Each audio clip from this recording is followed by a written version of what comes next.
घरेलू हिंसा या डोमेस्टिक वायलेंस ऐसा विषय जिस पर महिलाएं खासकर बात करना बिल्कुल पसंद नहीं करती हैं। एक सर्वे में पाया गया कि 30% फीमेल पॉपुलेशन 18 से 40 वर्ष के बीच में डोमेस्टिक वायलेंस का शिकार होती हैं। आइए आज इसी पर बात करते हैं।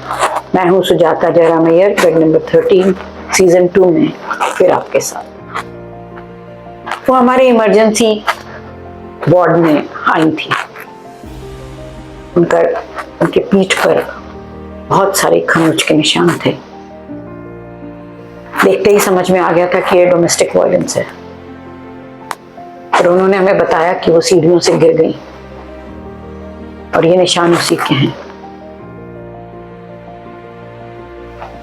कई बार बात करने पर भी वो सिर्फ डबडबाई आंखों से देखती रही।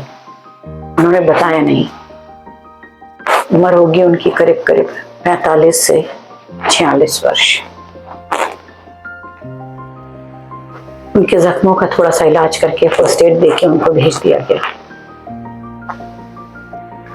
फिर एक बार आई हमारे अस्पताल में, इस बार फ्रैक्चर लेकर।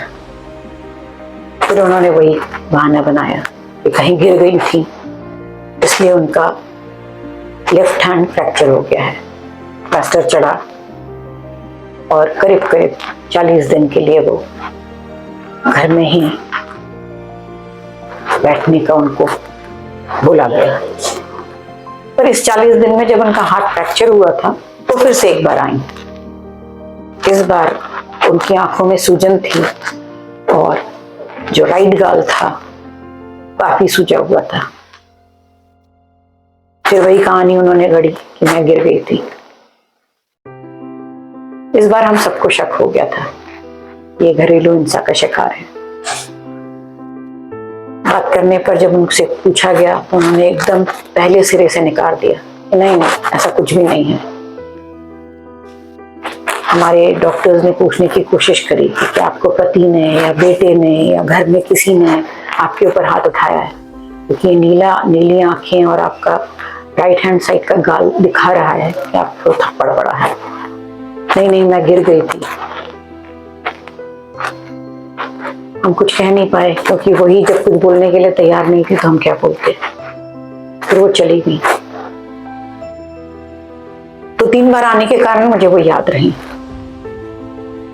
एक दिन जब मैं अपने काउंसलिंग चैम्बर में बैठी हुई थी तो वो आई। उन्होंने मुझसे कहा कि वो मुझसे बात करना चाहती हैं। मुझे बहुत अच्छा लगा कि उन्होंने आखिर में हिम्मत तो जुटाई।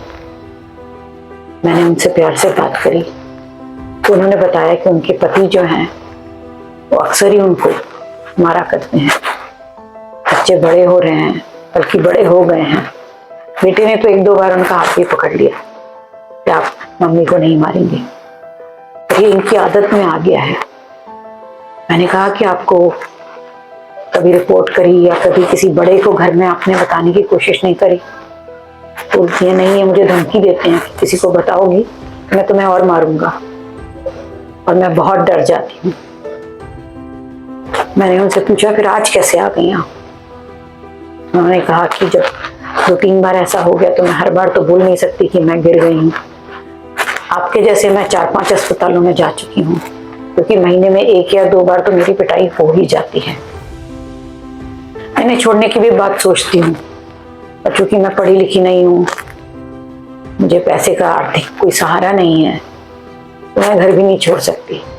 बड़ा बेटा मेरा जरूर बहुत कुछ समझता है और वो मुझसे कहता है कि जैसे ही वो कमाने लायक हो जाएगा वो मुझे अलग ले जाएगा।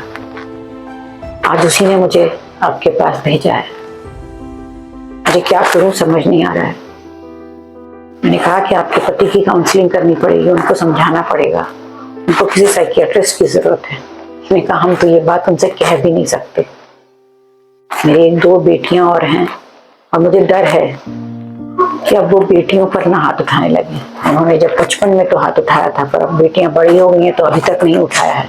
बेटे पे तो कई बार वो हाथ उठाते हैं, पर इस बार बेटे ने जब उनका हाथ पकड़ लिया तो थोड़ा सा डरने लगे हैं। मुझे डर लगता है कि वो बेटे का गुस्सा, मेरा गुस्सा कहीं लड़कियों पे ना उतारे। यही सोचकर मैं आपके पास आई हूँ। उनके चेहरे को देख रही थी। गोरी चिट्टी, बड़ी बिंदी लगाई हुई, सुघड़ सी महिला। मैंने आसपास के लोगों से भी पता किया, जब किसी को भी उनकी घरेलू हिंसा के बारे में पता नहीं था। मुझे समझ नहीं आ रहा था मैं उनको क्या सलाह दूं, क्योंकि किसी को भी नहीं मालूम था उनके घर में कि ऐसा कुछ उनके साथ होता है। और जब तक वो खुद होकर किसी को नहीं बताएंगी तब तक पुलिस कंप्लेंट भी नहीं हो सकती थी। आज भी मैं समझ नहीं पा रही हूँ कि मैं उनसे क्या कहूँ। वो काउंसलिंग के लिए आ रही हैं, मैं थोड़ा सा उनको उस डिप्रेशन से निकालने की कोशिश में तो हूँ। मैंने उन्हें साइकियाट्रिस्ट के पास भी जाने की सलाह दी है, पर इससे वो कैसे छुटकारा पाएंगी मुझे नहीं मालूम। आपके पास कोई जवाब है मेरी इस कहानी का? मुझे जरूर बताइए, मुझे उन्हें मदद करने की बहुत इच्छा है। नमस्कार।